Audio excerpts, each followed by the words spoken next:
los testigos. Voy a ver los testigos. Mientras voy a sacar vídeo. Mientras esperamos.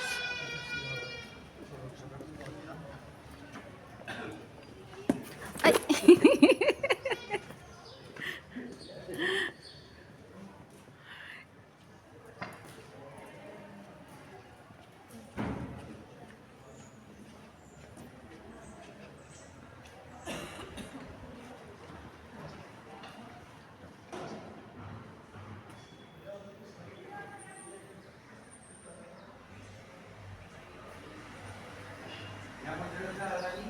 ¿Qué? Sí. Ahí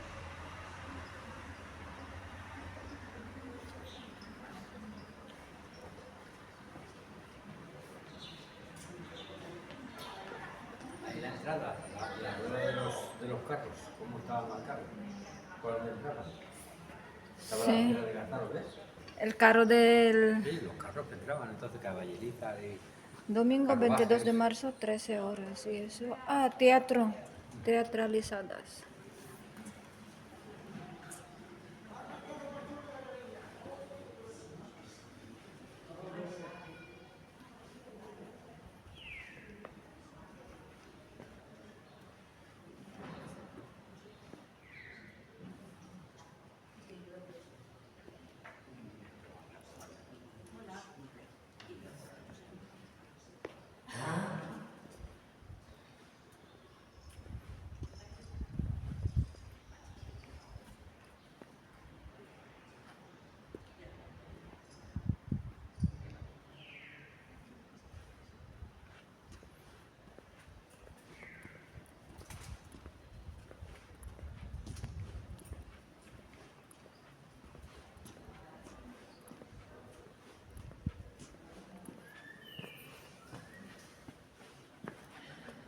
So, ayan guys, may gabi po tayo. Gabi Concepcion.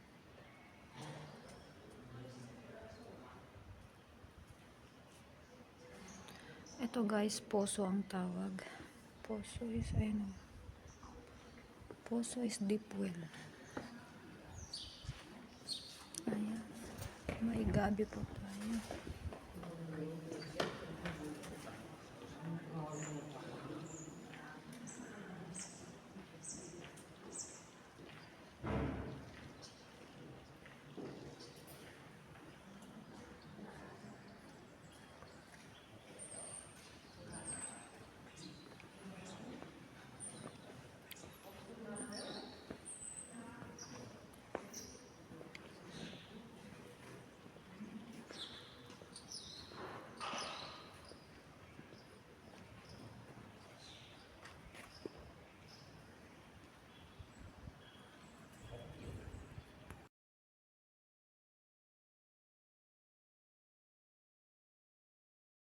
Y que será donde ustedes y yo hagamos el grosso de esta visita guiada, son los interiores de la conocida como Planta Noble, actual segunda planta de ese palacio, a la cual en aquella época se accedía, como bien pueden intuir, a través de esta escalera, cuyo segundo tramo, debo decirles, todavía en cada uno de sus peldaños conserva cerámica original del siglo XVIII. Ello hace que sea imposible a día de hoy subir por esa escalera porque se debe proteger. Por esta razón vamos a utilizar aquella puerta abierta que hay en la esquina, en cuyo interior, ahora en breve verán, hay otra escalera y un ascensor. Así que con aquello que más cómodo les sea, sin ningún problema, iremos llegando hasta la segunda planta del palacio y una vez arriba ya pues comenzamos. Así que son tan amables, acompañen, subimos y comenzamos.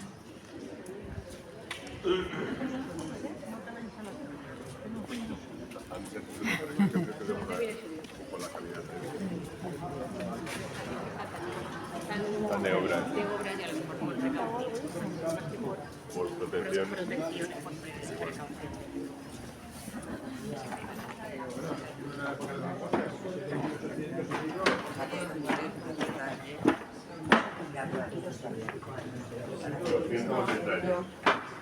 En el barrio Agua para el barrio igual se estropea desde mañana, ¿no?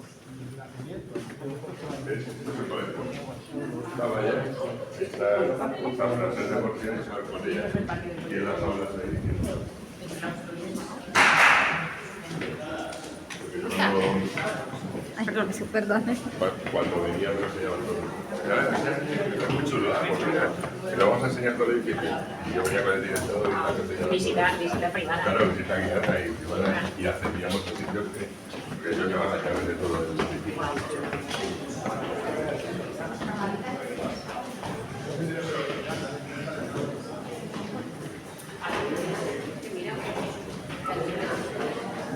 Puesto ahí los lentes.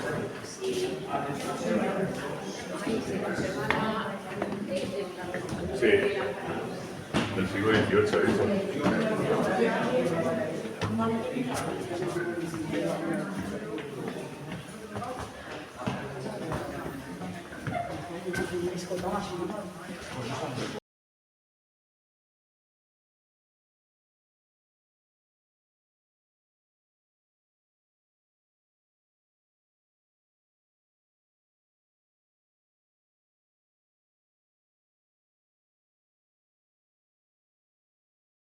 Cientos años de historia ya, creo que realmente acabó pasando la misma por haber albergado esos muros durante casi 3 siglos, 280 años concretamente, a la célebre, conocida y destacada familia Borja, Borgia, Borgia o Borgia. Les llamen como les llamen, siempre harán referencia a un mismo, a un único linaje, ya que en origen la familia es aragonesa, concretamente zaragozana.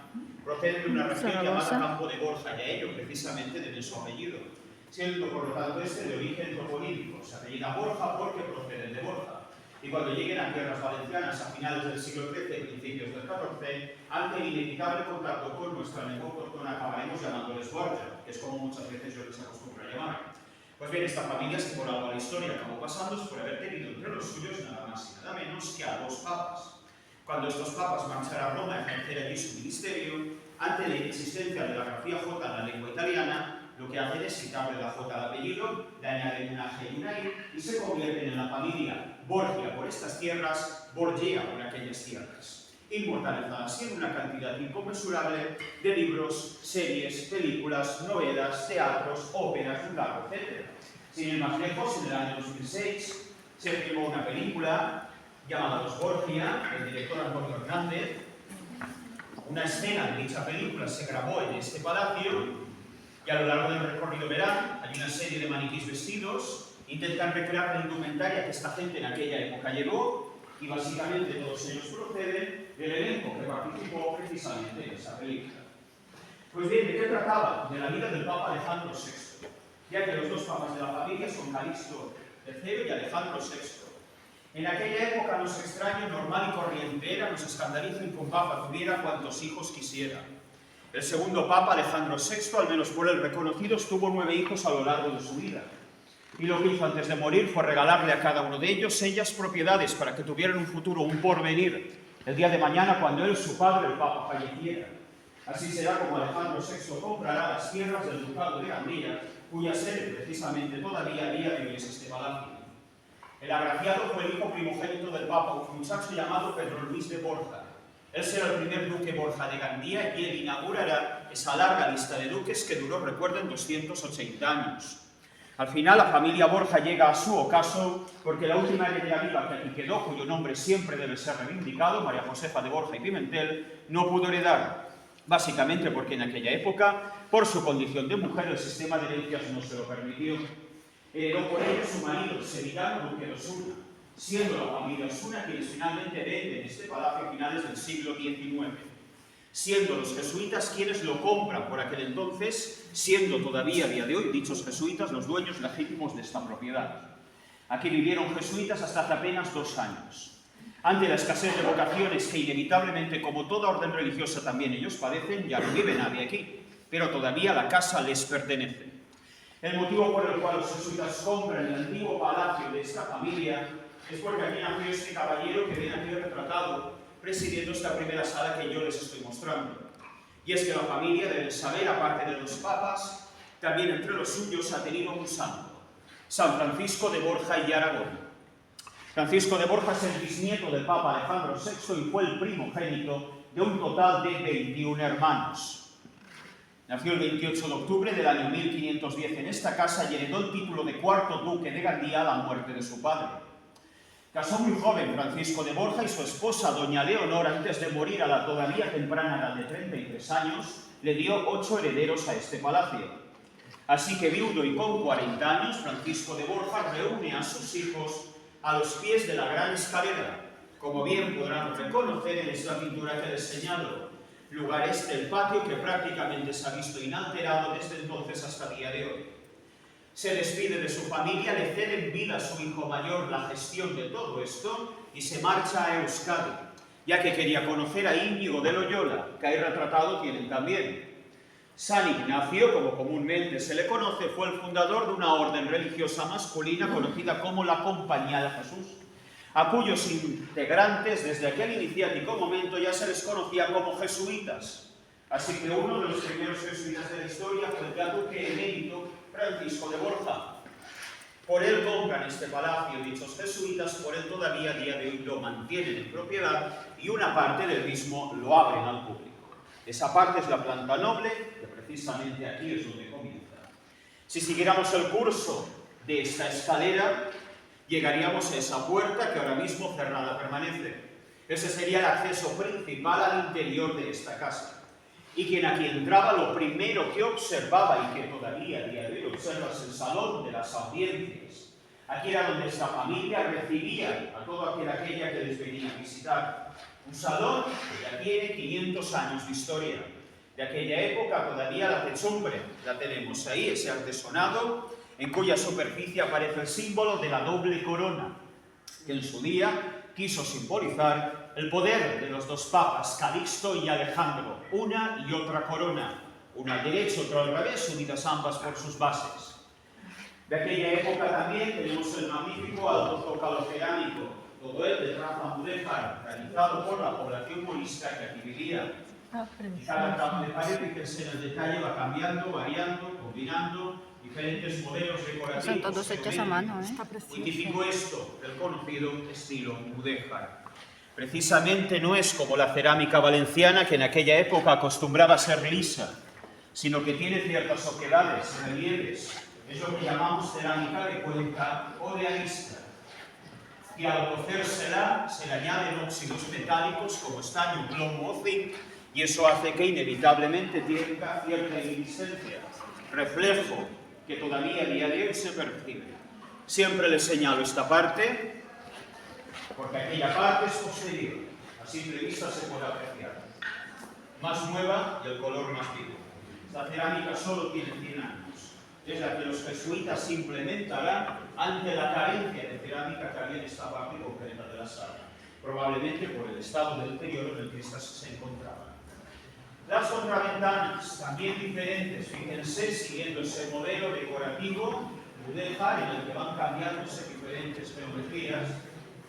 Y debajo los cortejadores, que son esos sitiales tallados en piedra, que servían para poder sentar y esperar a que la familia duque te recibiera una visita. Y las pinturas representan pues, momentos en la vida de San Francisco de Borja, como cuando se marcha de estas tierras o cuando lo bautizan, como ahí les acabo de señalar, en la colegiata de Santa María, la iglesia que tenemos justo aquí al lado, en la plaza mayor de la ciudad. Cuando Francisco de Borja se marcha a caballo de estas tierras, por delante todavía 21 años de vida le quedaban. Y durante todos esos años no volvió jamás a pisar la casa que le vio nacer este palacio, muriendo a los 61 años de edad ya en la ciudad de Roma como tercer general de la orden de los jesuitas. Si me acompañan por aquí, dejamos de lado el salón de las audiencias y vamos a conocer la capilla que en su día tuvo esta casa.